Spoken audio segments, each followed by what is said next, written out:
My husband is out of town this weekend, and guess what I'm gonna do?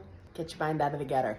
I'm gonna clean out these cabinets and the drawers that are overflowing because he never wants to throw anything away, and I do.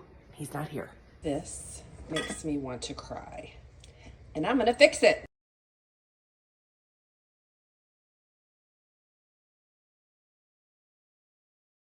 All right, let me show you the after, and I am giddy excited about this. Remember that terrible cabinet?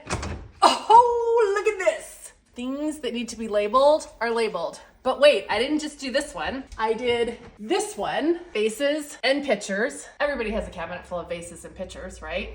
Here is that terrible drawer, all of our dish towels, and then this is where all of the stuff that's related to our blender is gonna go. And then, of course, everybody has 9,000 of these that you never use, right? At least 9,000. So those are compartmentalized. And then the bottom drawer has water bottles. And let me just say, every bottle has a cap. If it didn't have a cap and we couldn't find the straw, I got rid of it. It feels amazing. I'm gonna say it took 2 hours, but it was worth every minute. Oh, I almost forgot to show you this. What is this? Oh, these are all my mason jars and my storage containers. And what is this? Oh, these are the lids. These are the lids. And guess what? We have lids for the containers, and all the jars in here have lids with them.